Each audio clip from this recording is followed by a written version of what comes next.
Very good morning to all of those who are joining. Good morning to all of those who are joining from USA, and good evening to those joining from India. Indic Forum welcomes you for this third live event.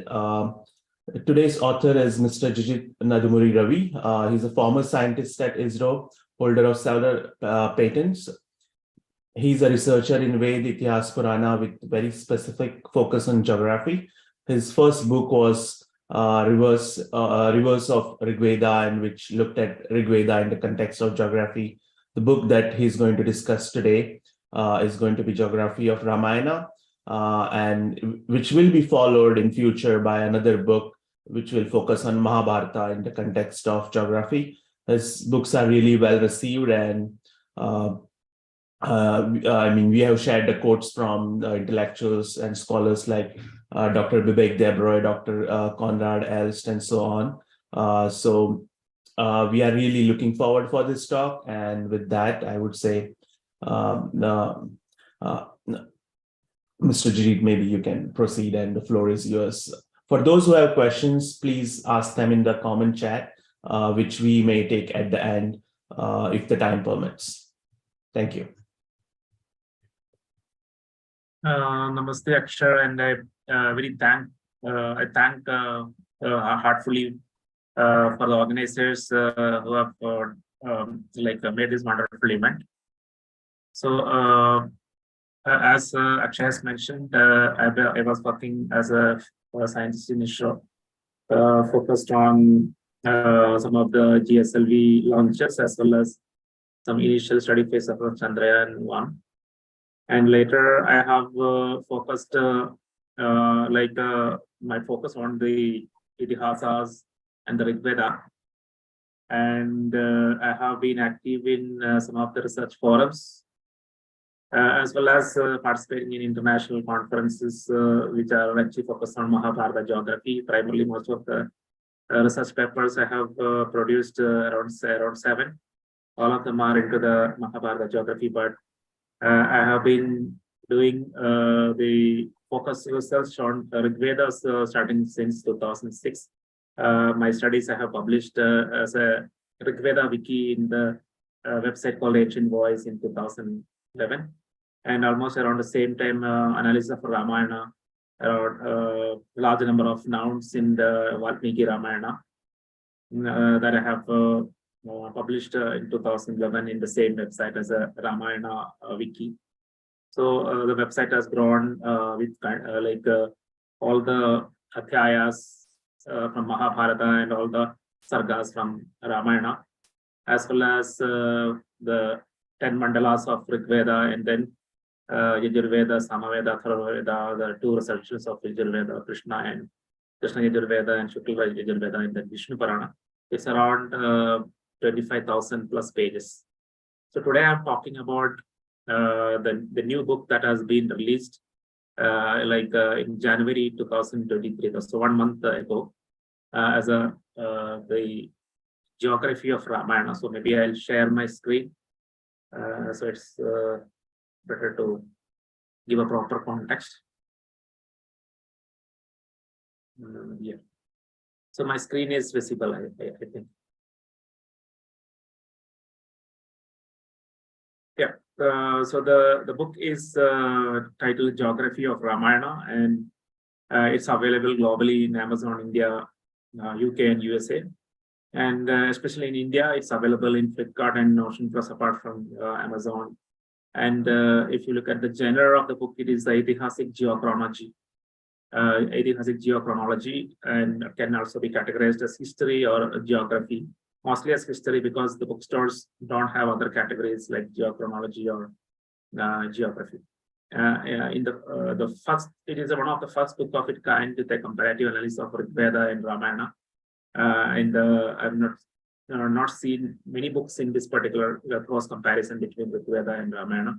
And also the first book with the kind of a comparison between Ramayana and Mahabharata. And I can say with conviction that one of the only book that make a joint analysis of Rigveda, Ramayana, and Mahabharata, 3 sources of our ancient, prehistoric period.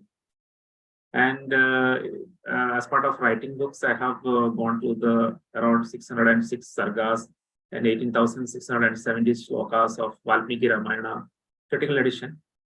Even though I sometimes refer to the southern recensions and other versions of Valmiki Ramayana, I ensured using critical edition because it ensure that some of the very ancient, very late information in the Ramayana are not part of your analysis, so that it may get some deviated results. Some of the examples like Rama Jataka, which is found in the regional versions of Valmiki Ramayana, but because of its lateness, it is not found in a part of the Valmiki Ramayana critical edition. And it contains geography maps of various places mentioned in Valmiki Ramayana, and it connects the Ramayana geography very, very well with the Rigvedic geography, and also with the subsequent Mahabharata geography. So that is a prime achievement or topic of the book, to have it, the geographical problems sorted out. And as a result of it, it's also a lot of riddles in the Ramayana geography, which anybody who analyzes the Ramayana will be perplexed with. So that is in a nutshell about the book. And as the host has mentioned, I'm in the process of writing 3 books as a trilogy. So the rivers of Rigveda will focus on the geography of Rigveda, primarily the rivers in the Rigveda. That is authored last year in January 2022. And this year, this book, Geography of Ramayana, is released in the last month in January 2023. And then currently I'm writing the 3rd book in the trilogy, that is the Geography of Mahabharata. And I hope this can be released by something similar like January of next year, because a lot of analysis are already done as part of the Rigvedic, writing the books on Rigveda and Ramayana. But since the content of Mahabharata is 4 times bigger than Ramayana, still structuring it as a book will take a lot of time. And this is my expectation that it can be released next year, early next year. So now coming to the content of the book. So I'm just going through some of the diagrams and charts which are part of the book, and which can give a glimpse of now what is the content inside the book, so that anybody who is not yet read the book, maybe some of the people in the audience may have read, but most of them may not be having, read the book, and so they can get an early understanding of what is the book about, and make an informed decision about whether the book is for them or not. So towards that, I'm actually going through these slides. So basically, the book, like the previous book, Rivers of Rigveda, this current book, Geography of Ramayana, is based on always based on cross comparison of lineages, of geographies, of chronologies. So this particular lineage chart you see is a cross comparison of information in the Rigveda as well as in the Ramayana, and of course also in the Mahabharata. So this kind of cross comparison is important because the objective of this trilogy of the 3 books is to define a stable geochronology, that is a chronology of kings as well as the geographical span of the Rigvedic as well as the Aitihasic period.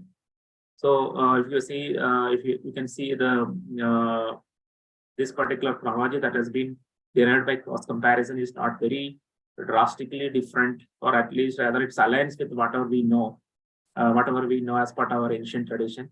So you have Manu and the 2 sons of Manu, 2 children of Manu, Ikshwaku, the son, and daughter Ila, as the originator of 2 big lineages.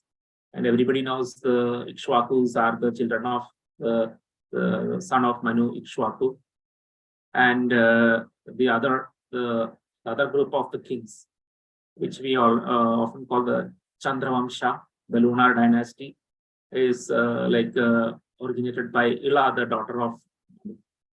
So definitely this is a kind of a very interesting thing, that our tradition doesn't have any kind of difference between son and daughter. You can see right in the beginning of our prehistory, a son generating the solar dynasty or the Ikshwakus, and a daughter generating the lunar dynasty or the Ailas or the Chandravamsha. So because of they are the children of Ila, they are called Aila or Aila like that. And among the children of Ila, there are 5 kind of branches: the Yadus, Purvasas, Drufus, Anus, and Purus. Of course, I have not shown all the other intermediary generations like Ila's son Pururavas, Purura's son Ayus, Ayus' son Napusha, Napusha's son Yayati, and as per the Puranic account, the Yayati's sons are these Yadus, Durvasas, Drufus, Anus, and Purus. Of course, that is the Puranic data, and for our the broad lineage comparison, that is important but not very significant. So the most important part is that the Yadavas, Purvasas, Drufus, Anus, and Purus, there were 5 such divergent lineages that has emerged from the the matriarch Ila, who is mentioned as a priestess in Rigveda, which not many people know. Even though she is mentioned in the Puranas as the daughter of Manu, she is also the priestess of all the Aila kings. So that's about the Chandravamsha, and then the Ikshwaku lineage. This is basically, there is a 2-part division that has happened in the Ikshwaku lineage. The Western Ikshwakus and the Eastern Ikshwakus, so like that, if you can see. Here the Western Ikshwakus and then the Eastern Ikshwakus. These are two important branches of the Ikshwakus. And the Western Ikshwaku kings like Trasadasyu and Purukutsa are mentioned in the Rigveda. Whereas in the Eastern Ikshwakus, you have the Amshuman, Dilipa, Bhagirath, Pakusta, Raku, Aja, Dasharatha, and Rama. They are the very familiar in the Ramayana. This is the lineage of Sri Rama. You may be seeing what is this Takshya, Garuda, Jatayu, and Sampati. So this is this is a branch of the Western Ikshwakus who have interactions with Sri Rama in the Valmiki Ramayana. So our tradition has a glimpse of this particular relationship, but not very explicit. Garuda is mentioned as Takshya. That means he is a descendant of the Trikshi lineage. And the Trikshi lineage, the Trikshi is the name for the Western Ikshwakus that you can find in the Rigveda. So all these things I mentioned in my previous book, Rivers of Rigveda.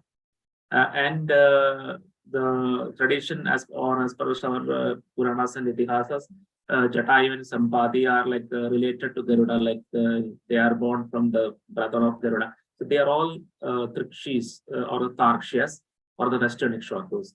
And they have some kind of interaction with the Sri Rama in the Aranyakanta of Valmiki Ramayana, where Jatayu mentions that he is a cousin or a friend or a relative of Dasharatha. And there is a hidden significance because they are basically Ikshwakus, but of course not the Eastern Ikshwakus, but they are the Western. So why they are called Western and Eastern? So what is the significance? So as per my analysis, which I mentioned in the Rigvedic, rivers of Rigveda or the Rigvedic geography, one of the oldest king, Sagara, he had his kingdom or the territory along the banks of Saraswati river. And Saraswati and Sarayu, these 2 names were used synonymous to the same river, Saraswati. And later, there was a kind of, towards the late Rigvedic period, there was a dry up. That is, the Saraswati river started drying up from the southern point onwards, where the desert, the Thar desert and the Cholistan desert area. Because of that, the southern portion of the river Saraswati got dried up. So some of the people migrated to the west. Even not only the dry up, there are other reasons of territorial expansion. So because of multiple reasons, the territorial expansion as well as dry up and other factors like conflict with other kings, etc. Some of the Ikshwakus migrated to the west and they established themselves on a tributary of Sindhu, which is the Haro River in Pakistan. and that was mentioned as Sarayu River. And this is the western Sarayu, which you find mentioned in the Rig Veda, like it is there in the fourth mandala of Rig Veda. Actually, it is mentioned, wherein the people who are migrating from Saraswati to the western side, they encounter the Sarayu River. There is a battle of Sarayu that has happened in one of the Rigvedic battle, similar to the Dasharajana battle that occurred in the Parishnu River, and the battle of Asikni that occurred in the Chenab. The Parishnu is the Ravi River, and Chenab is the next river to the west of it. And after that, they move forward, and there was a battle of Sarayu along the Haro River. So it's definitely a western Sarayu River, which is very clear and unambiguously you can see in the Rig Veda. And then you have, then because of this, a lot of people are confused. Then what is the Sarayu River in which Sri Rama lived? So that is the answer to that is the eastern Ikshvakus. So just like there was a westward migration, some of the Ikshvakus migrated eastwards. And this was in the later period of the dryness. And the reason is very clear, not very, mostly the ecological, climatological reasons because of the drier, and very less because of conflicts. Because this dryness is hinted in some of our tradition as the Sagara sun or like getting burned in heat of Kapila. So these are all like hidden signs of a dryness, because of which grandson of Sagara, Amshuman, he started migrating to the east, and the river Yamuna is renamed as Amshumati, because Amshuman established himself on the Yamuna river, and then the river became Amshumati.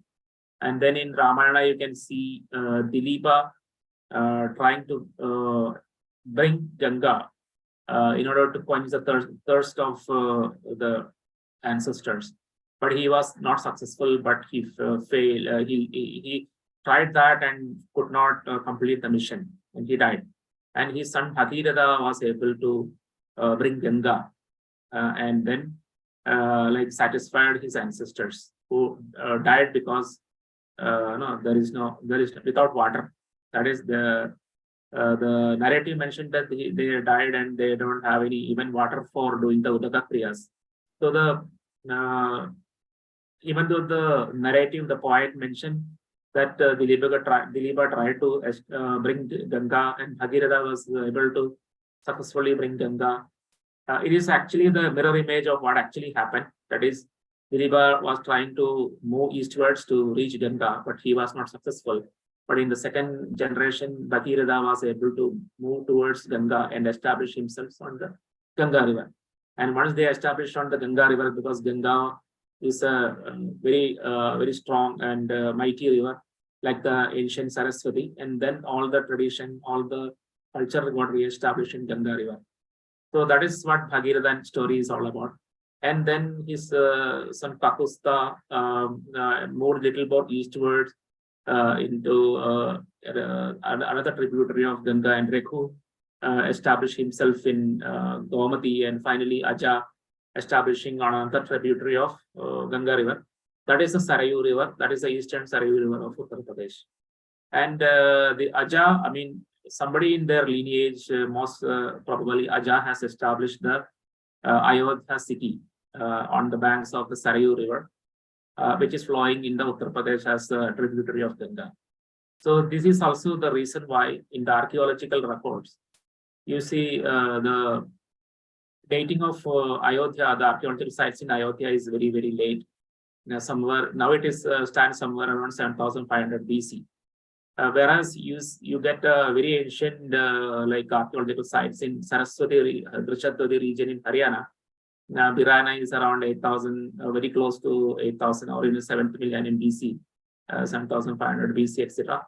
Takigarhi around 6,000, 4,000 BC. So there are like you get very ancient archaeological sites close to Saraswati and the Shatwati rivers, but towards the Sarayu River of Uttar Pradesh, the average age of the archaeological site drops to something like 1,750 BC, etc. That is the reason, because the Ayodhya city in this eastern Sarayu River is a young city compared to the cities in the Haryana region. And of course, as per the tradition of the Ikshwakus, they attribute the establishment of Ayodhya city to their own ancient king, that is their own ancestor Manu. That is because every kind of lineage want to claim ancientness. Because of that, this kind of single verse this kind of information is just only in a single verse. So the single verse additions are there. But if you look at all the analysis of the geography as well as archaeological records, the Ayodhya city is a very late, but it doesn't pose any problem in the narrative of Ramayana, because Aja is the grandfather of Sri Rama, so they established themselves in Ayodhya city. Dasharatha ruled in Ayodhya city, and then Rama also ruled the Ayodhya city. So there is no impact on the Valmiki Ramayana narrative. And this analysis, which is a very thorough and very deep, without any concern about any of the, because it's not biased by any traditional preconceived notions. And still I am able to arrive at the conclusion about Ayodhya in Sarayu River in Uttar Pradesh as the correct Ayodhya where Sri Rama lived. So we can put to rest many of the fringe theories about Sri Rama being a Mesopotamian king, Iranian king, etc. So they are not correct. There are no connections with especially during the period of Sri Rama. There are no connections with Mesopotamia or any kind of such relationships are not seen in Valmiki Ramayana. And none of the places mentioned in Valmiki Ramayana has any relationship with anything to the western side. I mean, it is far western than Pakistan. So Gandhara is one of the westernmost area mentioned in Valmiki Ramayana, and Gandhara is the Charasada Valley in the western Pakistan. And it doesn't mention about any location beyond that particular Gandhara or to the western Pakistan. So you have absolutely no connection with Mesopotamia for a period of Sri Rama. Of course, in my second book, third book in the Mahabharata geography, I could see some hints of some connection with Mesopotamia in Dwaraka during the period of Sri Krishna, but nothing connecting Sri Rama with Mesopotamia. So that is what the lineage is all about. And of course, there was a small branch of Eastern Ikshwakus. After they established in Ayodhya, some people migrated to the south. But for example, Rama's son Kusha, one branch of the Kusha has gone to southwards in Kashi and to the further south into they've migrated further southward, and they are the historical Ikshwaku kings who are attested in Chhattisgarh and region, and finally in Andhra Pradesh, etc. So you have a historical connection. The historical Ikshwaku kings, some of them defeated by Magadha kings, all recorded in history. So they are the branched off from the Eastern Ikshwakus who migrated to the south as Southern Ikshwakus. So that's all about the Ikshwaku lineage. And then the rest of this particular slide, what it shows is the Anus, one of the Aila branch. These 5 branches are called Panchajanas in Rigveda. So one of the Aila, the Anavas, they diversified into Daitya Danavas, etc. that they are mentioned in the Puranas as Daitya Danava. And they also went westwards as Iranians. So we know them in history as the Iranians. So that's the kind of lineage. And the Purus, we know very well the Kevraish, the Bharatas, and the Bharatas have 3 branches: the Samvarana Bharatas, the Tritsu Bharatas, and the Kushika Bharatas. So these names are this Tritsu name is in the Rigveda, and Samvarana Bharata is identified based on cross comparison with Mahabharata. This is the lineage that gave rise to the Kurus, Pandavas, and Kauravas. And the Tritsu lineage gave rise to the Panchalas. And the Kushika lineage gave rise to Vishwamitra and other Kushikas. So these are 3 lineage divisions of the Bharatas. And in that, the Samvarana Bharata was defeated by a Tritsu king called Sudas. And he has to fled to the west. He lived for some time in Parushni, that is Ravi River, in the border between India and Pakistan. And there the Battle of Ten King took place. And in that battle, the Samvarana Bharata allied with one Anava king named Kavichayamana, and both of them were defeated by Sudas because Sudas was very powerful, and they went westward further and they started living in the western Sarayu region, that is the tributary of Sindhu. And this is mentioned in the Mahabharata and reflected in the Rig Veda as part of the battle of the 10 kings and subsequent battles. So this resulted into, because in the western Sarayu you have the western Ikshvakus. So into their territory, these Anavas and the Samvarna Bharata came as like refugees. So they started having a common alliance, and from that alliance, the Kuru lineage emerged. And the Kuru returned back to Kurukshetra. I mean, of course, the name was not there. The Kuru returned back to their ancestral territory, that is between Yamuna and Saraswati, which was under the control of the descendants of Sudas, that is basically the ancestors of the Panchalas. So they were living in Kurukshetra at that time, and the entire region of whatever now Kurukshetra, which was mentioned in the Rig Vedas Vara Prithivya and as a Natha Prithivya, the best place in the world. So that was controlled by the Panchala kings. Of course, the name Panchala is not there in Rig Veda, but they are mentioned as Tripsus. So Sudas and his descendants like Sahadeva and Somaka were ruling in the Vara Prithivya region. And till their dominance did not end, Kuru cannot return back. The Kuru means the Samvarna Bharata branch could not return back. But later on, they become weak, and they were pushed to the south, to the south of Drishatvati, and they were living in the Sahibi river, that is a Delhi river, the river in Delhi. So whatever later in the Mahabharata known as Indraprastha, so that place the descendants of Sahadeva, that is the Panchalas, were living in that region. And so when these Trishsu Panchalas were pushed down from the this region between Saraswati and Drishatvati, that vacant place, this descendant of this Samvarna Bharata, that is Kuru, who is actually a result of the Vedic triple alliance of the external Ishrakus, Sanavas, and Bharatas. He came back and renamed that region as Kurukshetra. And he also renamed the region to the west of Drishatvati, where the Panchalas were living as Kuruchangala. So these two names, Kuruchangala and Kurukshetra, are later to King Kuru. And maybe you may be wondering why I was telling all this narrative about mostly which is related to Mahabharata into a kind of a book which is discussing about Ramayana, but you will very soon see what is its significance. So this these two names, that is Kuruchangala and there is another like the city of Kurus, the Hastinapura. Everything is mentioned in the Valmiki Ramayana, and because of this, what it means is that you cannot date Sri Rama older than King Kuru, because King Kuru is the reason why the names Kurukshetra and Kuruchangala are because of King Kuru.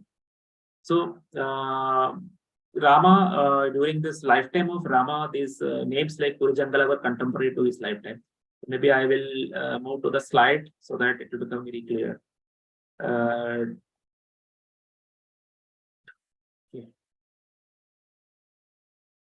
Yeah. So here, this particular slide, what it shows is that when the King Dasharatha died, Vasishta, the priest of Dasharatha, sent few messengers to KK Janapada, where Bharata was living. And because the Dasharatha died, Rama went to forest. They needed a king. So they decided to make Bharata as the king. And that was also with the wish of Kaikeyi. So in order to bring back Bharata, these messengers were mentioned as traveling. So they passed through like this, and they are mentioned as passing through the Hastinapura, the Kuru capital, and then they reached Kuruchangala, and in there they met the Panchalas. So again, in the normal circumstances, the Panchalas are located somewhere here in the Kampilya. Now this is the capital of Panchala, the Kampilya. That was the situation during the period of Pandavas, that Pandava era. But when this Rama was living, that is a little earlier than the Pandavas, the Panchalas were just pushed back from the Kurukshetra region to the south of Drishatvati river. So they were here. they were occupying the Shifa River in Delhi, and then other rivers to the south of the Shatpati. So that is why the messengers of Vasishta, they were able to first cross the Ganga River at Hastinapura and then pass through Kuruchandala and meet Panchala. So then you can see after that they goes like this and then pass through Bahlika territories. Like this, they goes to these locations like this, and they see the mountain called Vishnupada, and then pass through Bahlika territories, and then finally reach the Girivraja, the capital of the KKR. So this entire narrative, because it is contemporary to Sri Rama's life, you see these names like Kuru, Hastinapura, Kuruchandala, etc. mentioned, and this gives a upper cap to the lifetime of Sri Rama. And so, as per my estimate, which is based on the analysis of Rigveda, Sri Rama is mentioned in the 10th mandala of Rigveda, and as per my analysis, the Rigvedic period is from 3300 BC to 1900 BC. So 10th mandala is dated to around 1900 BC. So the date of Sri Rama, which is who is contemporary to Shantanu, is around 1920 BC. Both Shantanu and Sri Rama are mentioned as contemporary to the 10th mandala of Rigveda as a great patrons and great kings who perform yajnas and give dakshina to ascetics, dakshina to the priest.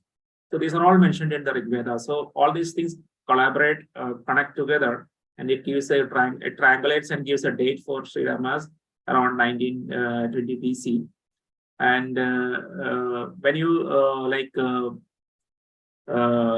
join it, because after Shantanu, around 5 generations passed, and then King Parikshit was ruling. So it is around 120 years after Sri Rama's birth, and it comes to around 1793 BC as the date for the Kurukshetra war. And Parikshit, who was born 1 year after the Kurukshetra war, that will be around 1792 BC. So this is how the chronology adds up when you combine analysis of Rigveda, Valmiki Ramayana, and Mahabharata. But the rest, the third part of it will be published in my third book, that is the geography of Ramayana. So this is the crux of the core part of the book, which aligns the geography as well as the chronology of many kings who are mentioned in 3 different sources of our ancient prehistory, that is Rigveda, Ramayana, and Mahabharata. The most important part is that it is establishing very clearly and very independently, without any bias or because of the traditional bias. It still established that Sri Rama is older than the Pandavas. Because I need to say this because something similar to Rama in Sumeria in Mesopotamia, a lot of leftist historians are trying to twist it, saying that Sri Rama is Ramayana is later to Mahabharata. So those things we can put to rest, because the chronology is very clear. Rigveda is oldest, then the core of Valmiki Ramayana, where the Rama era, and later the era of the Pandavas. So this particular chronology is very solid, and nobody can now refute it. So, because it's on a solid foundation. So now let me see how much time is available. So yeah, so it's around half an hour. So what I do is I will go through some of the other important points that is I have mentioned in the book Rivers of Rigveda. So one is this is the kind of a summary of how the geography expansion happened. Like this deeper yellow colored geography is the regions directly or indirectly mentioned in the Rigveda. So this is the area of all the Rigvedic rivers, like the easternmost river, Ganga here, and then Yamuna, then Saraswati, Dushatwati, then the Vipash, Sududri, and then Parushni river, Asikni, then this Vitasta river. All these rivers, this is the Vitasta river, which is flowing to Kashmir, and then Kubha is also mentioned there. Pardon? Kubha. Kabul River. Kubha River is also there. It's just away. I mean, the Sindhu is just away. I mean, somewhere here, the Kubha River is mentioned, Kabul River. So all these things, rivers are mentioned here. So this is kind of a, and Kubha River, like this is it goes into Afghanistan, right? So here the southern part of Afghanistan is also included. So this is the geography of Rig Veda. Of course, here the Sindhu and Saraswati River is going to southwards and draining in the ocean, and the ocean is nothing but the Ran of Kutch because that region is now marshy land. But during Rigvedic period, it was a navigable sea. So this is where the Saraswati, the Saraswati and then Sindhu drain.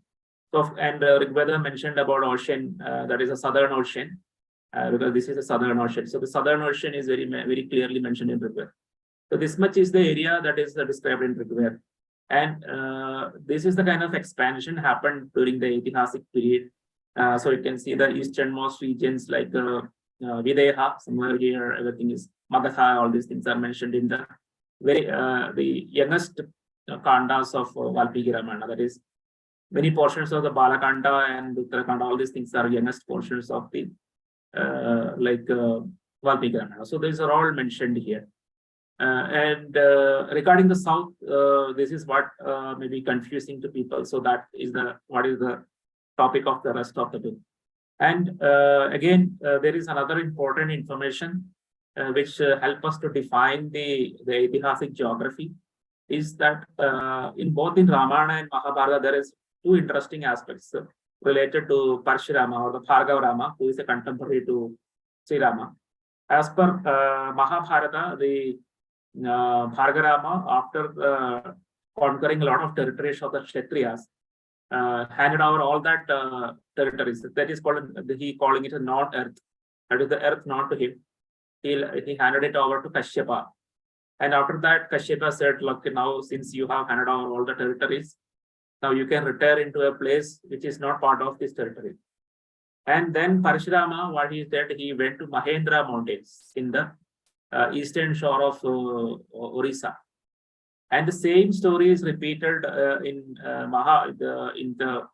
this is in the Valmiki Ramayana, and the same story repeated in the Mahabharata, where instead of going to the Mahendra Mountains, the new land, the land which is not yet explored, where Parshurama goes, is a Shurparaga. That is in the western side of the the western shore of Maharashtra. So when you compare the analysis of Valmiki Ramayana and the Mahabharata, there is a clear reference, Sanskrit reference, where Mahendra Mountains as well as the Shurparaka, the two locations both in the east and the west of peninsular India, is considered as the unknown territory, which is yet to be explored, that is being explored by Parashurama. So basically, it is mentioned as if Parashurama is going there, but we can deduce that it is all these Bhargava lineage descendants of Parashurama. They explored these new territories both in the east and west of peninsular India. And this information is very crucial to define what is the non-geography during the period of Sri Rama, as well as more or less, because there is only 100 years difference, 100 years, 1 century of difference between Sri Rama's period and Pandava's period as per my chronology. So this is the kind of a non area, and the unknown territories or the unexplored, yet to explore territories are mentioned both in the east and west of the peninsular India. So that defines the Aitihasic geography to some extent, and there are exceptions, a lot of exceptions, which actually I'm putting into the in my book, both in this current book and into the next book. And then it also discusses about the origin of Sarayu, like Manasa Saras region. So you can see Sadadru and Sarayu, they are all having a very close origin. And this is very significant because this is, I mentioned in my earlier book, Rivers of Rigveda, and the new book, this current book, the Geography of Ramayana also. The significance of Shadadru and Sarayu originating very close by, very close to the Manasa Saras. So this is also the reason why the Sarayu name comes, because it's originated close to the Saras. And the Saras here means the Manasa Saras. And then the book also focuses upon this the Magadha kings, how they migrated, and there are some of their ancient kings. This is one Magadha king, Girivraja, that is bounded by some mountains here, Girivraja, capital of Magadha, that is currently known as Rajgir. Before its the new capital Pataliputra was established much later. But before that, it was Girivraja, the Rajgir was the capital.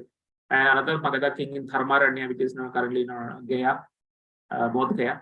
And another king in the same lineage in Kaushambi, and yet another king in Mahodaya. So you can see there is a kind of a span of kings from Mahodaya, Kaushambi, Dharmaranya, and Girivraja, indicating a trail of migration. And yeah, I mean, this is a close-up of Girivraja, how the name came. Girivraja means bounded by mountains, surrounded by mountains. So these are the 5 mountain chains which surrounds the Girivraja. And this is a play. This is also explained in Mahabharata, like where the Krishna and Arjuna and Bhima came to kill Jarasandha. This is very clearly, the 5 mountains are also mentioned, but not in Ramayana. But this is what the migration I mentioned. So in the Rigveda, the Magadha name is not there, just like Panchala name is not there, Magadha name is not there. And Kuru as a kingdom also is not there, even though the word Kuru is there. So these are all later to the Rigvedic period. So Magadha, whether the Magadha is represented in the Rigveda, yes. So they are mentioned as Kikadas, and they were located somewhere in the this region between Ganga, Yamuna and Ganga. And in the Rigveda, the third mandala of Vishwamitra, there is a mention. Vishwamitra was the advisor to Sudas and himself a big military expert. So he advised Sudas to defeat the Kikadas in the east. But because of some reason, Sudas was focused on the western side. He was defeating the Punjab region and then the Parushni, etc. So Vishwamitra went eastwards and decided to conquer Kikata. And it's not very clear in Rigveda whether he really conquered or not. But later we can see that the Kikadas, there is subsequently this entire area is displaced. And Vishwamitra claims Ganga as Jannavi, where Jannu is one of his ancestors. So that very indirectly hints that Vishwamitra was established in the Ganga region, much before the Ikshwakus like Dilipa and Bhagirath, or much before Pradeepa and Shantanu, who established in Ganga and built the Hastinapura city, etc.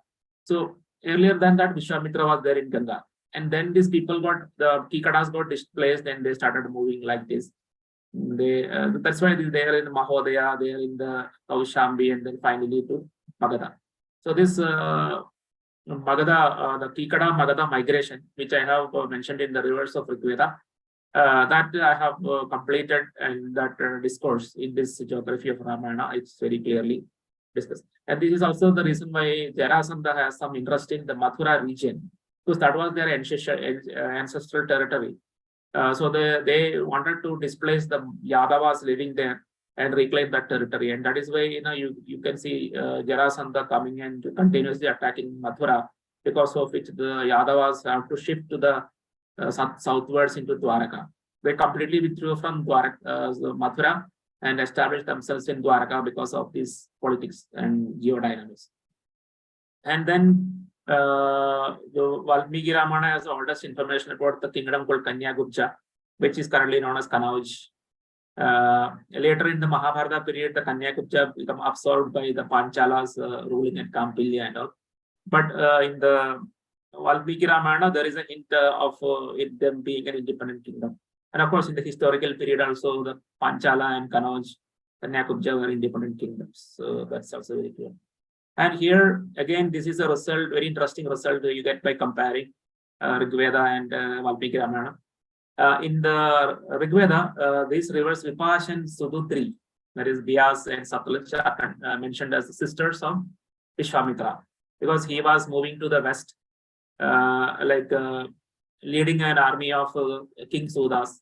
He is leading to the west, and then he was imploring the rivers, treating them as his sister and sisters, and saying, please help me to cross the river.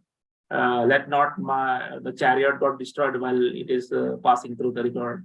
Let not the cows. So very clear, it is mentioned as cattle that is driving the chariot. So the 3000 BC, 3300 BC chariots They were not horse-driven chariots, but they were very clearly driven by cattle. So that is also very clearly we can see from the Rigvedic in praising Vibhasa and Sududri by Vishwamitra. So the crux of the matter is Vishwamitra was crossing these two rivers somewhere in the confluence of Vibhasa Sududri in Punjab in order to conquer the territories in the west, that is the Parushni and others. Of course, all the chariots were driven by cattle, like bull-driven chariots. Now we call Goratha. So that was the kind of chariots in that period. And in the Valmiki Ramayana, you see another river in the completely to the east of in the Bihar region. The Kaushiki River is considered as a sister of Vishwamitra. So you see, the narrative makes a kind of connection. So of course, these two things happened in a very different centuries, because the Rigvedic Vishwamitra is very ancient and he was the advisor to the King Sudas in 3000 BC period. But the Vishwamitra, who was leading Sri Rama to Tataka and then finally taking him to Mithila, and in that process he saw the Kaushiki River and explained that that is his sister Satyavati flowing as Kaushiki River, etc. So that Kaushiki River is the that Vishwamitra who was leading Sri Rama. That is a different Vishwamitra. And you may be wondering, like, how can you multiply the person just like that without any kind of support? So I'm not just putting data out of thin air. In the Rigveda, there are composers by the name Vishwamitra both in the 3rd mandala as well as in the 10th mandala. That is because the descendants of the 3rd mandala Vishwamitra in 3000 BC. They lived in somewhere contemporary to Sri Rama in 1900 BC, and they composed a lot of hymns, but they used the name Vishwamitra. So it's something like a case of two individuals in the same lineage using the same ancient, very famous and ancient ancestors' name. And that's the same with the Vasishta and the other Atri. All these names which you see contemporary to Sri Rama, they are actually the sages contemporary to Sri Rama in the 10th mandala, because all the sages composed hymns, suktas in the 10th mandala of Rigveda, but they were all late Rigvedic individuals who had the personal names. They use the ancient popular ancestral names like Vasishta, Vishwamitra, Atri, etc. So that is very common in all the royal lineage and ascetic lineage. You will see this Kambayas is 1, Kambayas is 2, and after some time, 4 or 5 generation again Kambayas is 3. So these are all in Chandragupta. So these names keep on repeating because they are very famous ancestors. So the descendants will have the same name, and then they start. So such individuals, there is the existence of such individuals is evidenced by the 10th mandala suktas, where the composers were composing those hymns. So there is that Vishwamitra. And another point is during the Sri Rama's period, the migration, that is the Vedic migration, was somewhere close to the eastern end of the Bihar, the Kaushiki River. That is another significance of it. So the late Rigvedic Vishwamitras who were contemporary to Sri Rama have reached as much as the eastern end of Bihar during that period. That is another point. And here you can see the Sagara, the migration of the Ikshwakus, the eastern Ikshwakus. So the Sagara's domain is somewhere here. So this is Kurukshetra region, and this is Kuru Jangala. So it is Sagara region is to the somewhat to the southwest of the Kurukshetra region, and this is a region that dried up, the Vinashana region. So Sagara was during the Rama era, I mean, much older than Rama era, 3, 4, 5 generations before Sri Rama, he was ruling here. And of course, Sagara is also very active up to this ocean, where the Saraswati and Sindhu was training. And that is the reason why the ocean is called Sagara, because they were seafarers, they were trading in the ocean. So the name of the sea itself becomes Sagara because of that.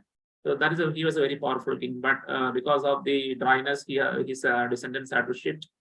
So Amshumat here, the Yamuna's name become Amshumati, and then this Diliba in Ikshumati. and then Bhagirath at Ganga. Ikshumati is a river between Yamuna and Ganga. And then the Bhagirath is at the Ganga, and then Kakusta is moving little more further like that and into the Komati, and then Rekhu at Sarayu. So I mentioned Aja. So it can be like we are not clear when this Ayodhya is established. It could be during the period of Rekhu or during the period of Aja. So that clarity is not very much clearly established. But suffice to say, it's a very late city, because in the extreme end of the migration of the eastern Ikshvakus, the Ayodhya city was established, and that is exactly what is seen in the archaeology. So I do have a gap of, say, because the current archaeological record for Ayodhya is around 1750 BC. My dating of 1920 BC itself have a gap around, so it's around 100 or 200 years of gap. But I'm considering that this can be like this is a very small gap, which can be mitigated in the subsequent excavation of in Ayodhya city. So I don't have to change my dating.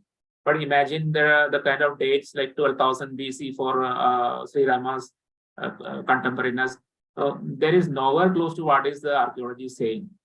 So my date is very close to the archaeological date, and there are archaeologists in my friend circle. They say that your date of 1920 BC is somewhat very acceptable to the archaeology. So that is the difference. So in dating the ancient personalities out of thin air versus with some substance and support from the archaeology. And then the southern migration of the Ayodhya. So as I mentioned, the eastern Ikshvakus established in the Ayodhya city, some of them moved southwards, including Rama's son Lava's branch. They went to Kushavati, they established a city called Kushavati on the to the south of Ganga and to the north of India.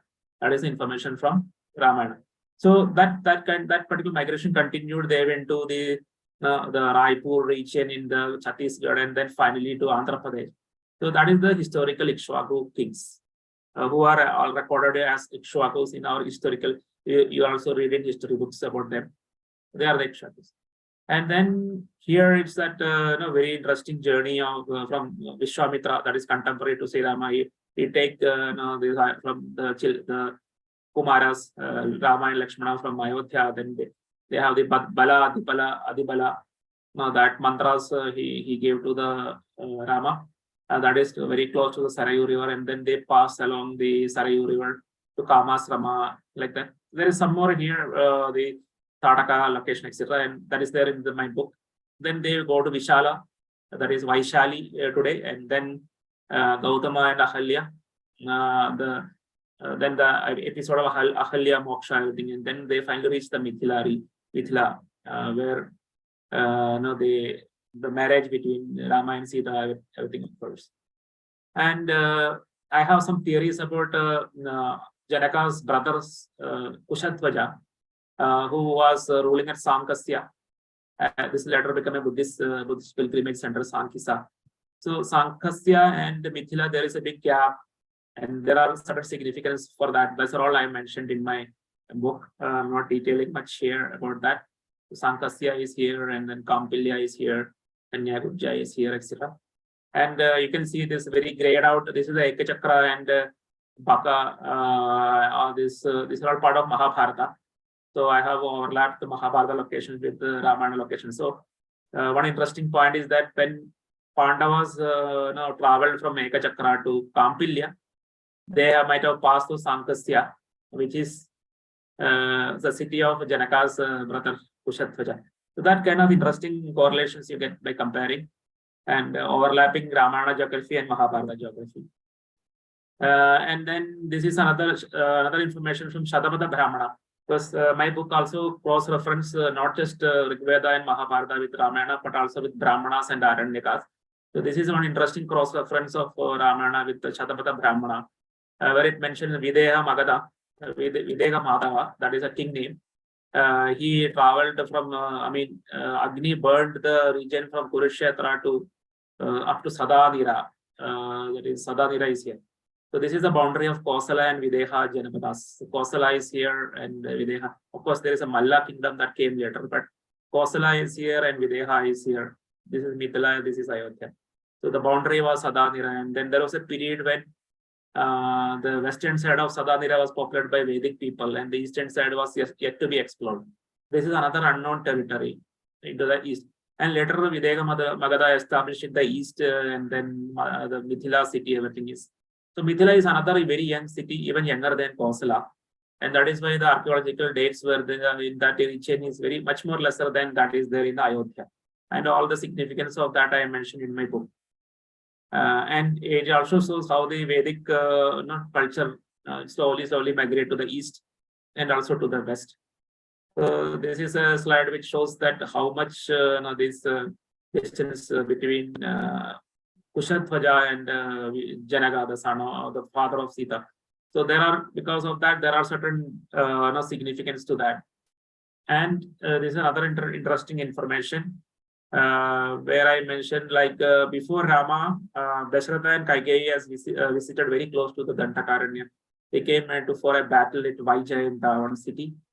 That is also very interesting information. And probably this is why Kaikeyi has some understanding about Dantakaranya and not try to force Sri Rama into that same location, because she has some first-hand information about Dantakaranya. And then, yeah, there is Ayodhya. This is where the Sri Rama's southern travel starts. After he he was asked to go to forest. Sri Rama started from here. Then he passed through this Tamasa river. And interestingly, Nandigrama is somewhere close to where Sri Rama has traveled, but it is not mentioned in the Ayodhya Kanda, but later only in the end of the Yuddha Kanda. But he passed through the very close to Nandigrama and crossed the northern Tamasa river, then Vedasruti, then Gomati, then Santika. And then he told to Sita that this is the boundary of Kosala kingdom. After that, it is a Nishada territory where Sringi Verapura, where Guha was ruling. And he had some hospitality in the Sringi Verapura. And then they went to Prayaga, where they met Bharadwaja. And Bharadwaja gave them the location of Chitrakuta. So they travel like this. There was a Negrodha tree. Then there is a Nilakanana, and then finally they move like this and reach Chitrakuta. And Ayodhya Kanda ends by when they reach the Atri Ashram. And after the Ayodhya Kanda, after the visiting Atri Ashram, they entered into Dantakaranya. So you can understand that Dantakaranya is just to the south of the Atri Ashram, and it is at the border of Uttar Pradesh and Madhya Pradesh here. And when they enter into the Madhya Pradesh, it is automatically mentioned as entering into Dantakaranya. So it is very clear Dantakaranya is the northern Madhya Pradesh region. So that's again here mentioned. There are two mountains in Madhya Pradesh. There's the Malyavat mountain and then the Shuktimat mountain. The Malyavat is the northern extent of Vindhya ranges, which touches even Yamuna Nadi here. So up to the south of Yamuna Nadi, the Vindhya ranges extend, and the northern part of the Vindhya range is called Malyavat mountain, and to the south it is called the Shuktimat mountain. And the same two mountains are also mentioned as Vindhya and Shaivala in the Uttarakanda. So Uttarakanda, the same mountain, but different names are used. And in both places it is mentioned Dandakaranya is between these two mountains. So it's very clear. And there is a big river like this river, Satna river, that passed through the center of Dandakaranya, and very significant. And here, yes, I have mentioned this is how the messengers who want to bring back Bharata traveled. I mentioned Hastinapura, Durjangala, Panchala, etc. And here they observe one big mountain which is of the shape of Vishnu's foot, and that is why it is called Vishnupada. It is on the north of the Vipash, that is Bias river. You can, this is a photograph from the satellite, and anybody can see this big mountain with the shape of Vishnu's foot, just looking at the satellite map. And there is a similar foot of Vishnu, a mountain near the foot of Vishnu, is close to the in Bihar, near Gaya. That is also, both the mountains are called Vishnupada, the foot of Vishnu. You can mention it. And then this is the Vishnupada. This one, after that they moved to Bahlika territory and then reached the Girivaraja, the capital of the KK. So you can see the name Girivaraja that is used for both for the capital of Magadha and for the capital of Kekaya, and both are bounded by mountains. See the Girivaraja, the capital of Kekaya, surrounded by mountains. Currently, it is not a war city of Pakistan. And Girivaraja, the capital of Magadha, that is Rajgir in Bihar. So the names are because both the cities are surrounded by mountains. And then this is the return journey of Bharata. Like there, he is returning like the Chenab River, mentioned as Asitni in Rigveda, as Chandrabhaga in Mahabharata, is mentioned as Hradini in Ramayana. And then they goes to this parish. This river is not really mentioned, but there is a hint of crossing this river, and then Satlaj River crossing, and then Kulinga territory. The Kulingas are also mentioned in Mahabharata as people who helped the Pandavas to ascend the Himalayan mountains. So these Kulingas, both in Mahabharata and Ramayana, the location very clear. It is somewhere here. All these things are mentioned. And then after passing Kulinga, the Bharata goes along a path which is just the southern boundary of the Himalayas. So it's just on the foothills of the Himalayas. There is a path, and this path is called the Jambu Marga, which is similar to the Uttarapatha and the Dakshinapada. So this is the third path, which not very people are familiar. The Jambu Marga connects the Jammu region, that is the Jammu region of the Jammu Kashmir, with Mithila. It reaches up to Mithila actually. So the Jambu Marga is going to Mithila, but Bharata take a diversion and then pass and reach the Ayodhya. And seeing this here actually, from Prayaga to Chitrakuta, the distance is mentioned both in Krosha as well as in Yojana. So to Bharata, he mentioned in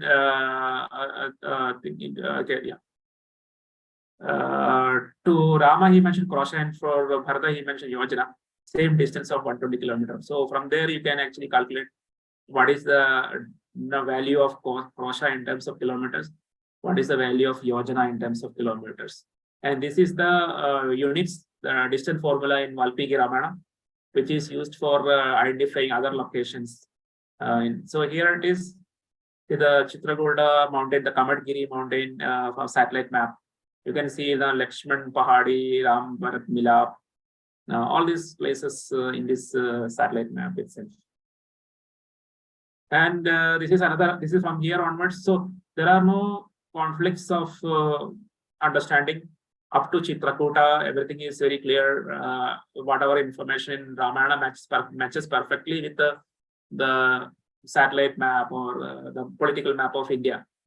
But after that, starting with Aranyakanda, there are a lot of you can see what is mentioned in Ramayana is not actually matching with the traditional understanding. Very popular locations that currently people think that it is this particular location. So there is a discrepancy. So you start with Asrama Mandala. So the Asrama Mandala is a large region where all the rishis Rama visited in the 14 years of forest life were living. So the Sudikshna Asrama is at here, and Valmiki Asrama is at here. So this particular river is a Satna river. Sudikshna, it starts from very close to the Sudikshna Asrama. Satna river starts and it ends at Valmiki Asrama.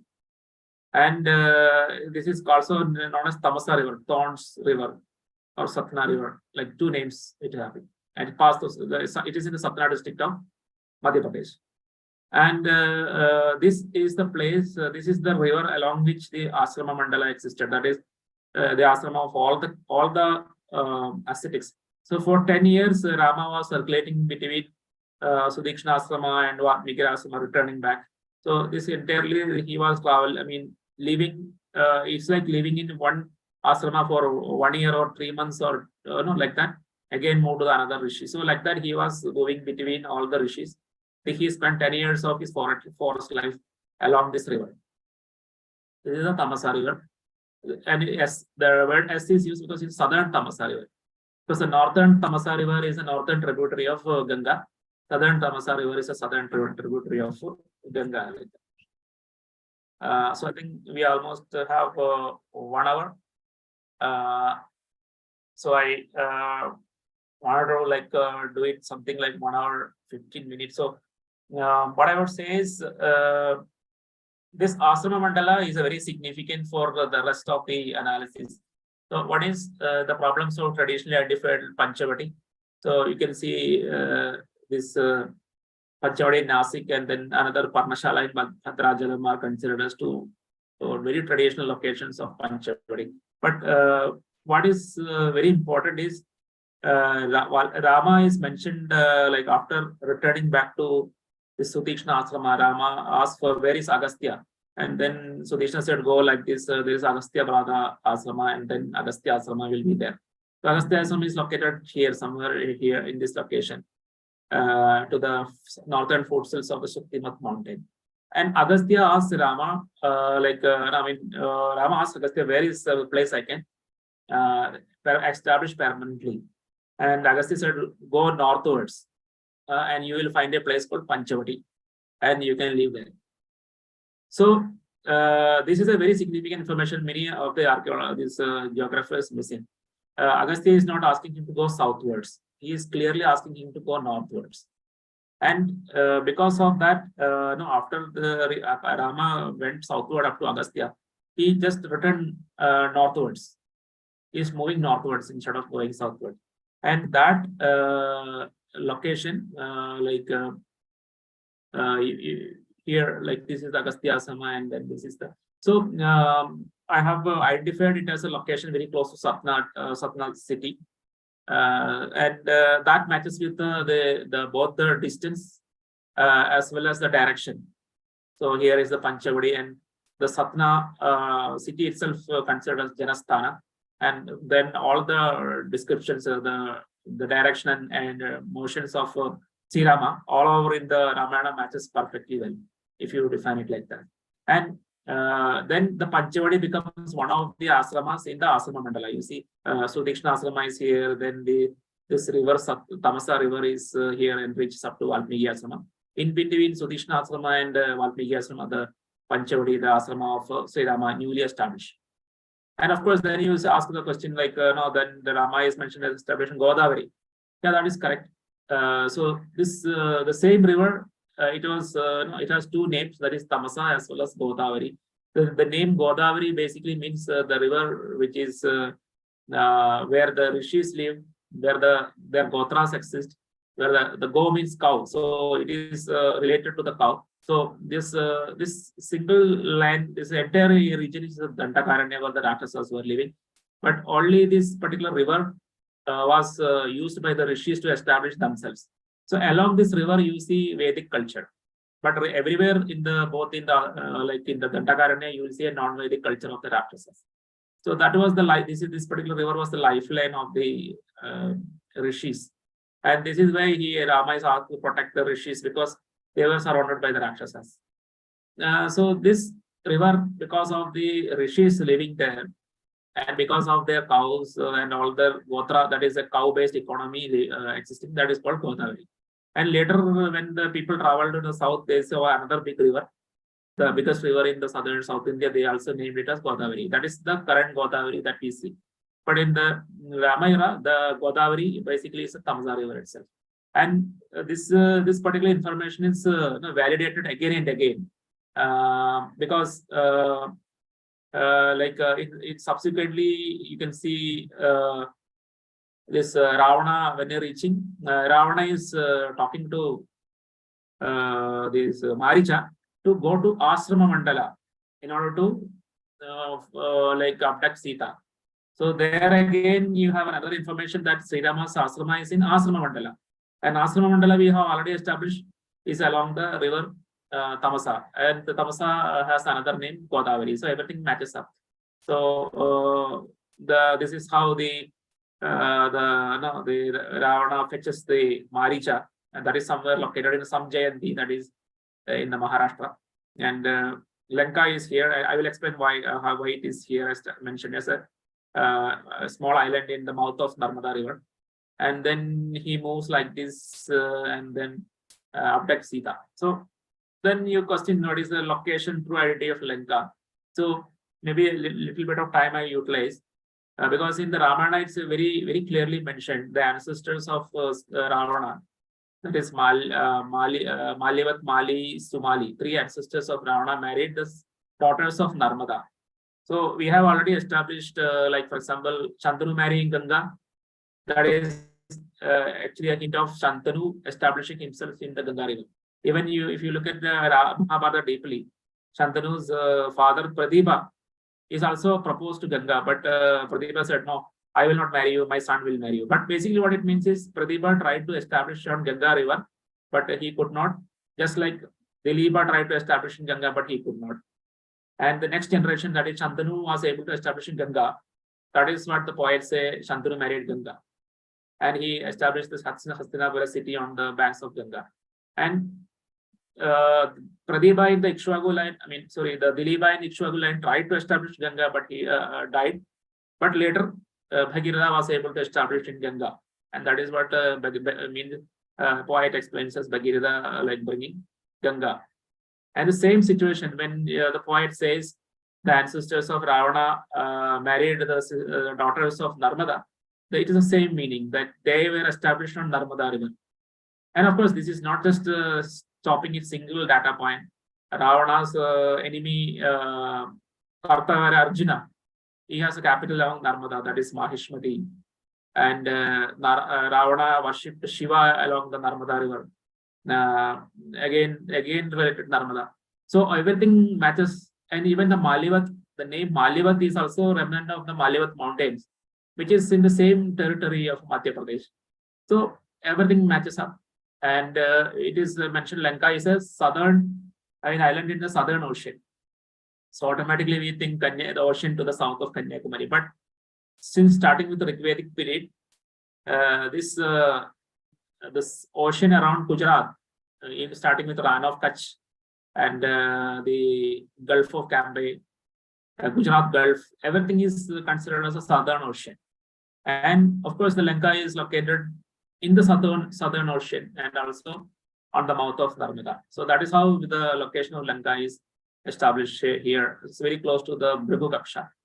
And Bhrigu is also very important because the Bhrigu, basically not the original Bhrigu, but the descendants of Bhrigu was in helping Ravana's son Indrajit for his yajnas. So all these things matches up very clearly. And this entire region was an island in around 2000 to 1800 BC.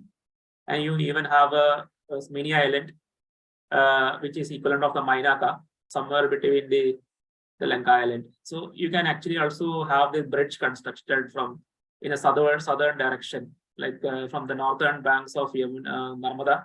You can construct a bridge to the middle island. This is the Narmada Tulsi Island, and then finally to the Lanka, that is the Bhagatrao. It is a Harappan city. Harappan means in Sindhu, Saraswati Sindhu Narmada civilization city. It's a port city, something like a Lothal, having a trade relationship with a large number of port cities. And because of that, it's very rich, and that explains well Lanka is considered as a very rich city, because it was rich because of the trade relationship with multiple other port cities, etc. So, and then from here, Ravana moves southwards, and then he found a location of Maricha, where it is mentioned as a tropical climate with coconut trees, plantain trees, etc. So that location is here. And as I said, like, this is another theory about the extension of Dandakaranya. It's not very relevant, but you can read in my book. And then Ravana reaching the Asama Mandala.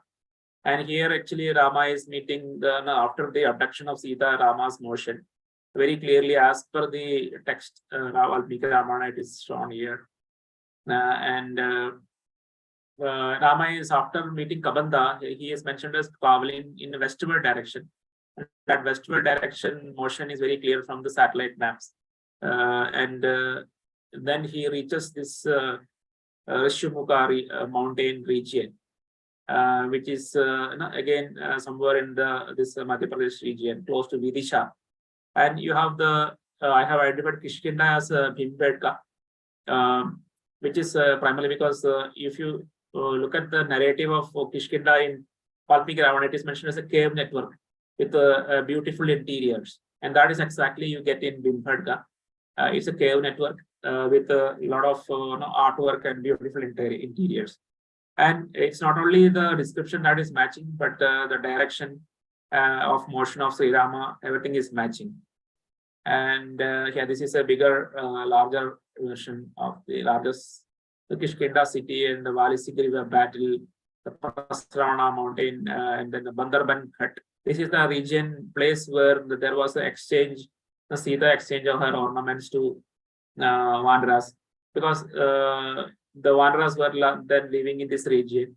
Because the Rishumuka is the place where Sugriva was living, and there is a Pampa Saras, Matanga Saras, etc. been mentioned in the Kishkinda Kanda.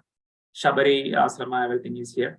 And Dundwani is a region to the east of Bhimbedka, which is identified with the Dundubi. And Dundubi is a rival kingdom of Kishkinda. So because of this rival territory, Vali cannot enter into the Rishyamukha. But of course, it is also the territory of Matanga. Because of also he cannot enter here. So Sugriva was living in this enemy territory, so that Vali cannot enter.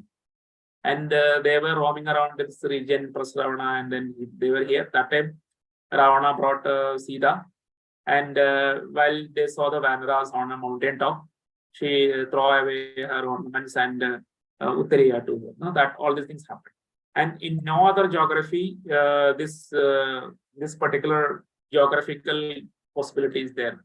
Like if you place Kishkinda in Hampi and Panchavadi as Nasik, in none of the place this particular exchange of ornaments will take place. And that is why the location is very relevant and matching with the geography, with the analysis of data inside the Valmiki Ramayana. And the motion of Sri Rama from Panchavadi is very clearly mentioned as a westward motion. So Panchavadi is Nasik, then if you go westward, he will reach Mumbai, not reach Hampi, which is in the south. And same thing for the other locations like Panchavadi as Bhadrajalam, and then you have Tirumala Hills as Kishkinda as per some of the tradition. Again, this particular westward motion of Sri Rama will not take place. So here, in this place alone, if you look at the westward motion, because Ravana, after abducting Sita, is moving like this. So this exchange of ornaments take place, and they are moving and reaching Lanka. In any other configuration of geography, it will never take place. Either the direction will go wrong, or otherwise the positioning of Kishkinda will be going wrong. It should be between Panchavadi and Lanka, and it should be west of Panchavadi. These two conditions never match in any other configuration. So that's mentioned. And then there are some late sargas in the Valmiki Ramayana. 4 sargas which mention that Sugriva asked Vanaras to search for Sita in 4 directions. So in the eastern direction, it is mentioning Kashi, Kosala, Videha, etc. Where the Rama and Sita herself were the native place of Rama and Sita. So this is not a real, contemporary geography of Sri Rama's lifetime. Somebody added it later. But the beauty of it is that these later places not only include this particular data came later to Sri Rama, even later to Pandavas. But in this later eastern places, in the 4 sargas, it is mentioning the Indonesia as well. Very beautifully, very clearly mentioning Indonesia as Yavadvipa, and even the volcanoes, underwater volcanoes in the Indonesian Ocean. Everything is mentioned. And in that same sargas, 4 sargas, the southern places also mentioned in like Cholamandi, Kerala, and the Tamaraparni River. And very interestingly, the 2 port cities, Marichi Patana, that is Musiris, and Kavadam, that is Korke. 2 port cities that traded with Rome and Greece and Egypt. It is mentioned in this late sarga in the Valmiki Ramayana. And it also mentioned like a poetic Lanka, because how this Lanka in the Narmada river mouth in the southern ocean, that is Gujarat Ocean, transformed to Sri Lanka. So that is a three-stage transformation. And the second stage, there was an identification of Lanka with this southern Kanyakumari region. And there also you have Mahendragiri.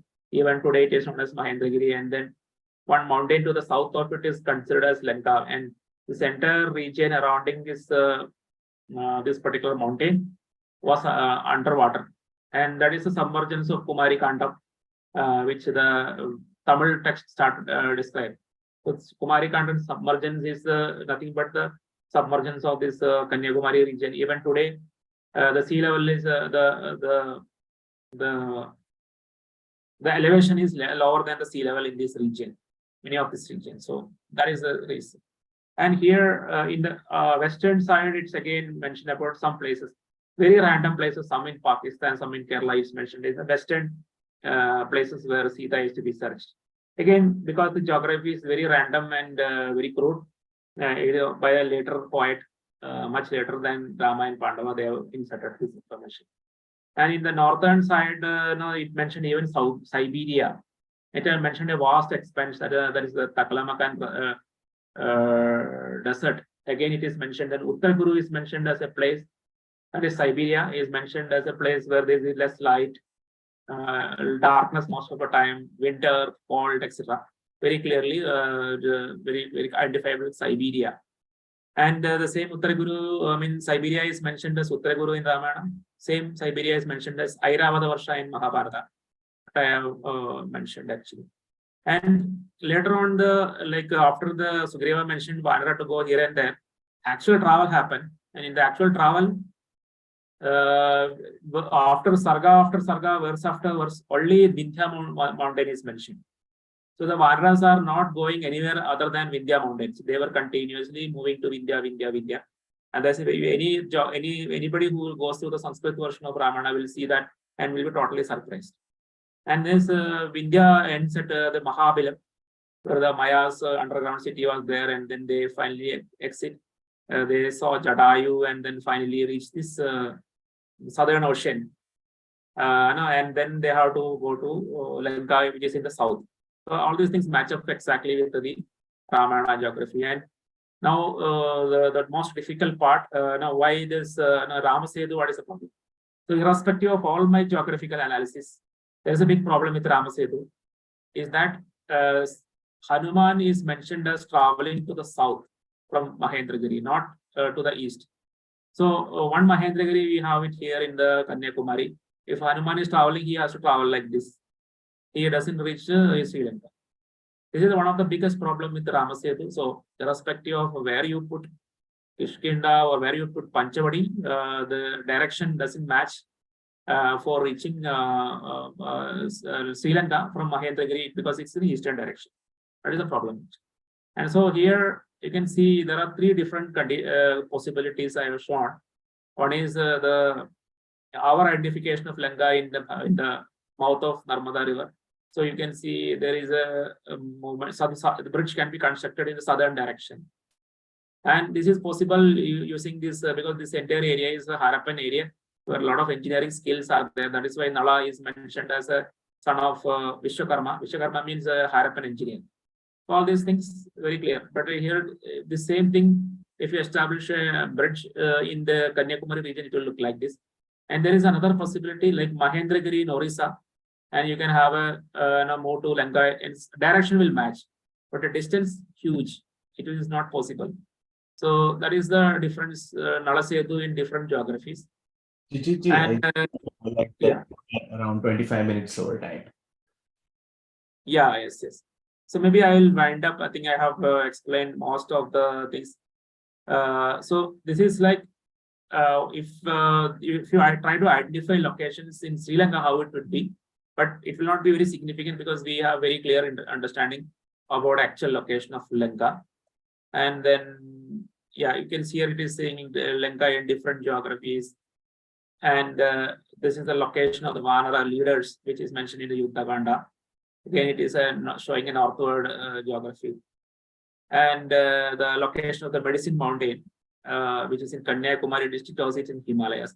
So that is mentioned in my book. And then return journey of Sri Rama, where he traveled in boat along Narmada River up to this Bandarban hut and then travel on foot and reach the other regions and finally reaching Ayodhya. Everything is mentioned here.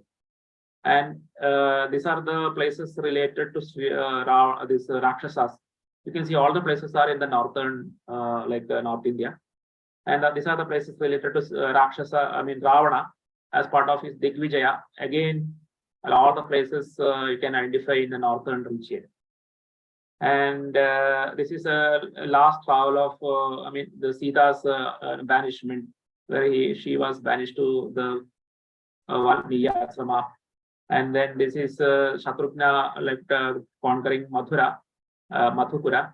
And then during that process, he went to Valmiki Asrama and saw two sons of Sita. And then here in the Uttarakhanda, it mentioned about the Maru, that the Thar desert is mentioned. And all these things, very closely show that Rama has related close to the desiccation of Saraswati in 1900 BC. And here is Bharata defeating this is the mention of Sudas in Ramayana. So the Sudas kingdom and his defeat, everything is mentioned. This is the Naimisharanya, the Yajna, where Sita went underground. And this is the Bharata's defeat of Gandhara region, that is western Pakistan, northwestern Pakistan, Pushkalavadi and Takshashila, which given to the sons of Bharata. And these are the new cities shown in red color. So the 8 sons of Rama, Lakshmana, Bharata, Shatrugna, they ruled the red colored cities. Some 2 Bharata sons in Gandhara, and Shatrugna's son in Madhupura and Vidisha, and Lakshmana's son in Lucknow, that is Angadiya, and Kushavati, the Kusha and Sravasti, Rama's sons. So there are 2 Kushavatis in the east and in the south. So Kusha's lineage moved to east and south. Lava moved to north in Sravasti, and Sri Buddha is born in that same Uttara Kosala lineage. And you will see Ayodhya is completely abandoned because Ayodhya got flooded by Sarayu River. That is why none of the 8 sons of Rama, Lakshmana, Bharata, Shatrugna ruled Ayodhya. And this is another atlas of Ramayana, where all the relevant cities I have mentioned. I think this is the last slide, which covers almost every aspect of the geography.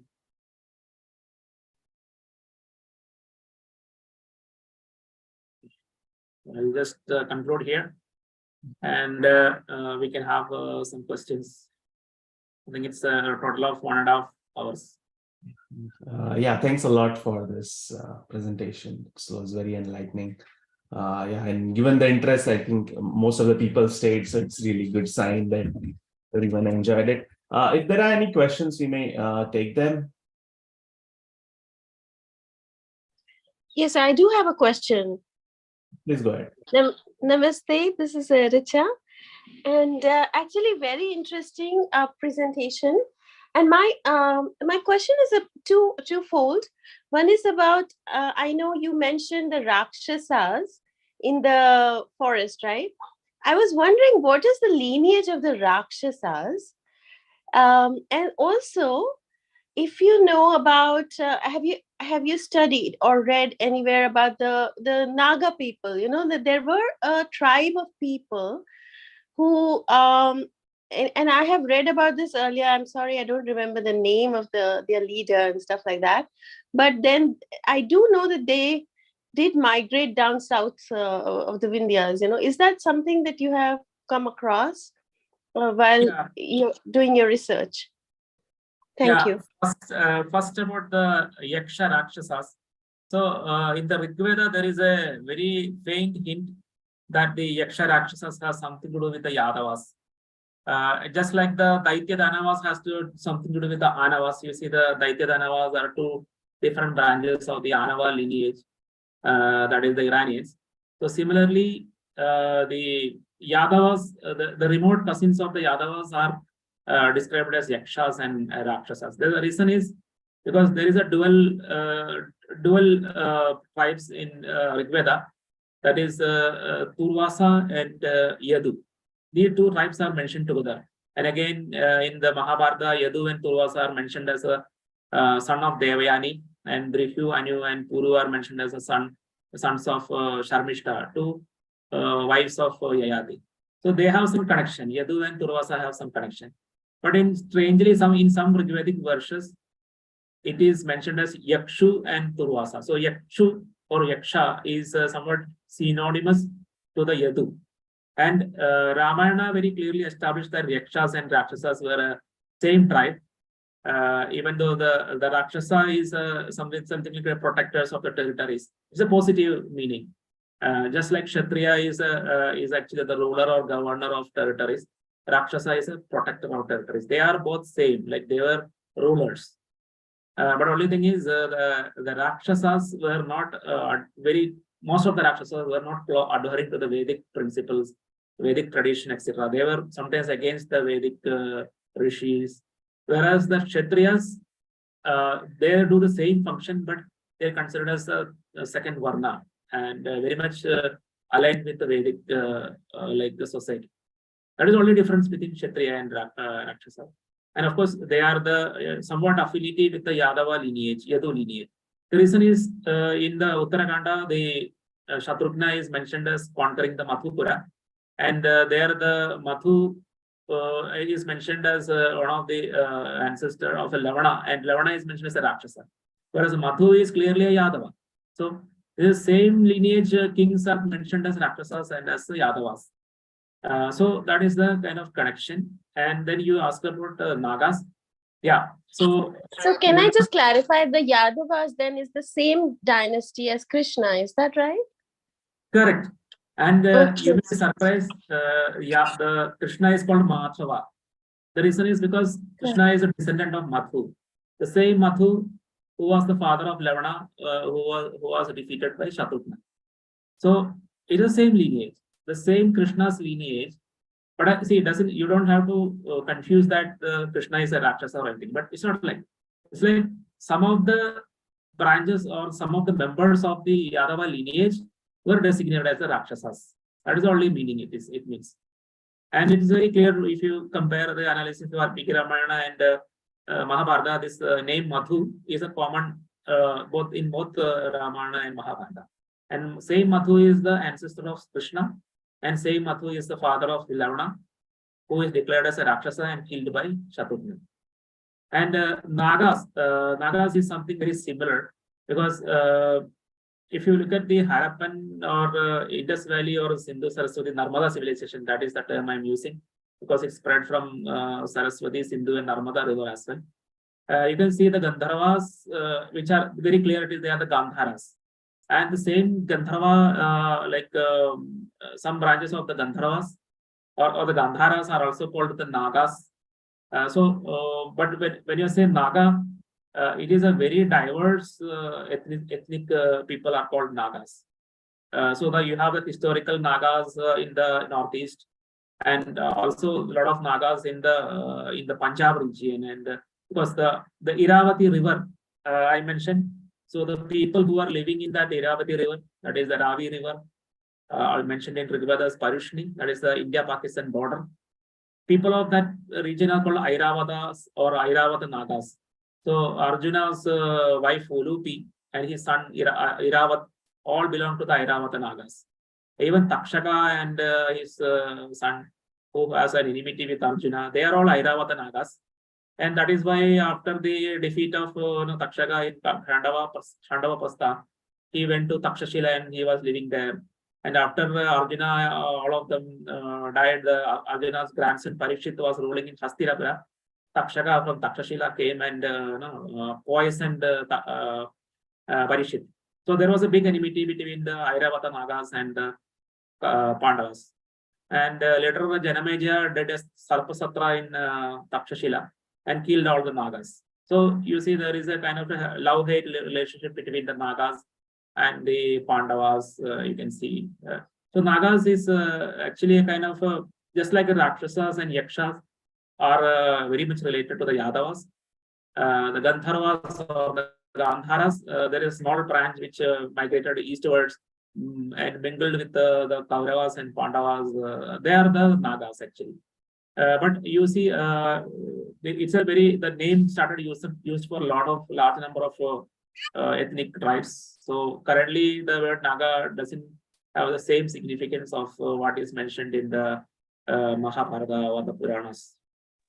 Right. And also, I mean, this is a topic and you can stop me questioning. This is the last question I'll pose. Not a problem. The one thing that there are two things actually. One is, like you said, it was not on your chart, the Naga. So I was wondering if they are of either of the clans, the Chandravanshi and the Suryavanshi. Are they part of that tree that you have created, or they are not? Maybe they are a different grouping. And secondly, when I go down to Kerala and the kind of worshipping that they have, and the lineages, they have these temples, the Naga temples of family of the Nayars and all. So I wonder, because that is a very different sort of worship than we have in, say, the northern India, most of India rather. So I was wondering if there is there is a connection to the Naga tribes, moving down south and anything like that, because I have done a lot of this random reading, so I think your expertise here would be really helpful. Yes. See, there is a kind of a dichotomy, like just like the Asuras and the Devas. There's a dichotomy of Naga and the Suparnas, like the Garuda lineage, that is the Ikshwaku, Western Ikshwaku lineage is the Garuda, the Takshya lineage is considered as the Suparna lineage, that is they have a totem of hawks. So they are considered as enemies of the Nagas. And if you look at that way, this Ayla lineage, that is the lineage originated from the Chandravamsha lineage, they have more connection with the Nagas, but not exactly it's a kind of a blended ancestry. For example, some of the Chandravamsha kings like Nahusha is defined as a Naga. He is also sometimes described as a Naga. So if you look at that dichotomy of between the Garuda lineage as well as the Naga lineage, you can see Ikshwakus are the Garudas and the Ailas are the Nagas. But it's a kind of it's not very kind of straightforward division, because there are also Chandravamshis and Suryavamshis. And to answer your question, like there was a lot of migration from Ahitchatra, that is the northern Panjala city, and they migrated to Karnataka and then to Kerala. So the word Ahi itself is a kind of another synonym of Naga actually. So you have this Naga, or it's a blended ancestry, because Nagas blended with the Pandava lineage, starting with the Janamejaya time, because there is a ascetic called Astika who was actually a descendant of a Naga and ascetic lineage, and he established a kind of alliance between the Nagas and the Janamejaya. Then that is how Sarpasatra was stopped. So since then onwards, the Naga lineage as well as the Kaurava Pandava lineage, the Kuru lineage, they were merged together. And some of this Naga Kaurava lineage, Kaurava means include Pandavas also. So the Naga Kaurava lineage started from Ahitchatra. They established themselves in the historical period in Karnataka and Kerala as well. So these are the Naga worshipping tribes that is there in Kerala. So that's how it has started. And some of them from Punjab region have kind of spread up to the northeast region. And of course, the tribals which are not directly related to the same lineage, they also started to get affiliated as Nagas. And they are the northeast Nagas, now we are seeing. I think we'll take one final question from Shirisha here. She has raised her hand long back. Yeah, so please go ahead and ask your question, Shirisha. Yeah, thank you so much, and it was an excellent presentation, very enlightening. Yeah, I'm from Hyderabad, India, and my one straight question is, actually we are in, as told by many of the researchers, that we are told we are in 5123 year of Kali Yuga, 5123. But as per your research, it says that it is around 1900 or something, 1900 BC. which there's almost a gap of 1,000 years. And secondly, we have many temples like Rameshwaram, such temples which are Pratishtha Shivalinga Pratishtha done by Rama while coming back from Sri Lanka, all through the east coast of India, the local. Have you considered any of these local temples or local anecdotes told by the locals? Such that we support that the Lanka is the present Sri Lanka, which everybody are thinking, and the Ram Setu is the one which is connecting Dhanushkodi and Sri Lanka. I think I'm clear. Yeah. So Thank you. The first question about the chronology that everybody asks in all the talks I have. So if you look at the Mahabharata, right, the yuga that was active during the period of Pandavas, it is called a Panchavarshiya Yuga. There is only 5 years for a yuga. That is because the lunar calendar of like 29 months multiplied by 12, the solar calendar around 30 days multiplied by 12.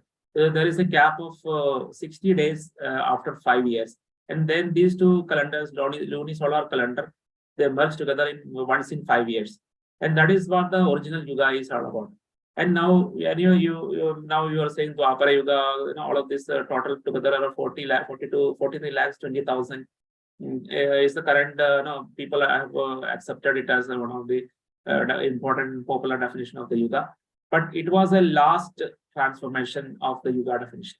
Just like the Godavari River, currently we identified with the this largest South Indian river, but that was not the original Godavari during the Rama era. Similarly, during the Rama era and Pandava era, the actual yuga was only 5 years long. And this 5 year, the 4 such yugas total 20 years. And a 20-year Chatur Yuga was corresponded with the 20-year cycle of Saturn and Jupiter. And later they have expanded into 60-year Saturn-Jupiter cycle, then to 120 years, then 1,200 years, and then 12,000 years. And the last 12,000 years, which is mentioned in Mahabharata as the Markandeya Yuga, in the late portion of Mahabharata, in very late portion of Mahabharata, they multiplied with 360, and then last you got 42 lakhs 20,000 long this Chatur Yuga. But none of this is all like mathematical exercises, but none of these are actually practiced by Rama or the Pandavas. So that is all about Yuga definition. And then you also have something called the planetary conjunction that happens. It has happened in 6,664, somewhat between in the 7th millennium BC. It has happened. Another such planetary conjunction happened in BC. So people get confused with the planetary conjunction with the start of the Kali Yuga. So nothing wrong in defining a Kali Yuga calendar start with 3102 BC. But this particular Kali Yuga calendar has no connection with lifetime of Sri Rama or with the Pandavas. So that is the difference between the Yuga system, planetary configurations, as well as the lifetime of Rama and Sri Rama. These three things are three different things. Now the question of Rama Setu and temples. So all the temples that we see today, they are all built after the 1st century CE. We don't have any existing temple which we worship, which is older than 1st century CE, but maybe some of the Mauryan Chaityas are there from 3rd century BC, but it's very rare. 99% of the temples that we have all built after 1st century CE. It is very late, and then we can have any kind of tradition that is coming up. As I mentioned, even thousands of years, 1,000 or 2,000 years ago itself, the Panchavadi was re-established as Nasik and as somewhere in Bhadrajalam, Parnashala, etc.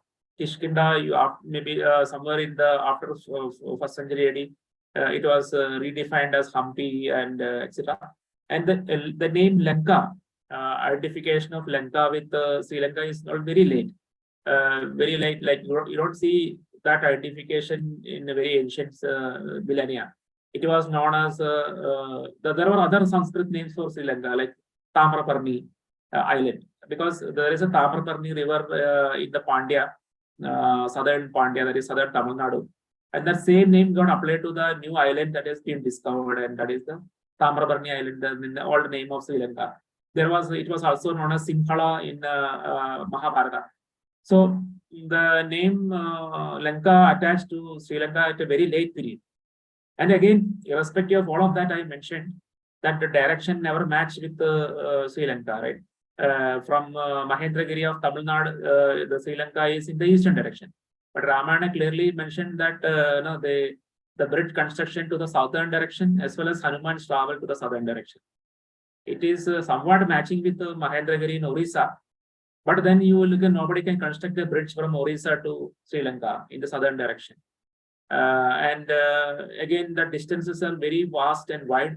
It is not related to Yojana distances, etc. So this is the problem with the identification of Lanka as Sri Lanka. And that Lanka, Sri Lanka, that naming itself is very late in our all the literature, in both in Sanskrit and Tamil literature. The nomenclature of Sri Lanka, that name itself is very late. Yeah, I think we are well over time, which is actually a good sign that everyone was interested and they had lots of questions. We won't be taking any more questions as I think I saw Rabindra. Maybe if it is possible. We don't have time, unfortunately. Even I have to go. So what we'll do is just message me. I have given my number. I'll create maybe a WhatsApp group, and these conversations can go forward, and that way there won't be any time restriction as well. So thank you a lot, Jijith, for this really wonderful talk, and thanks everyone for attending. I have given my number in chat. It's also in the messages that you have received. It's 408-881-2287. You can message me and I'll put you in touch with the author to carry this conversation forward. Thank you. Thanks a lot. Namaste.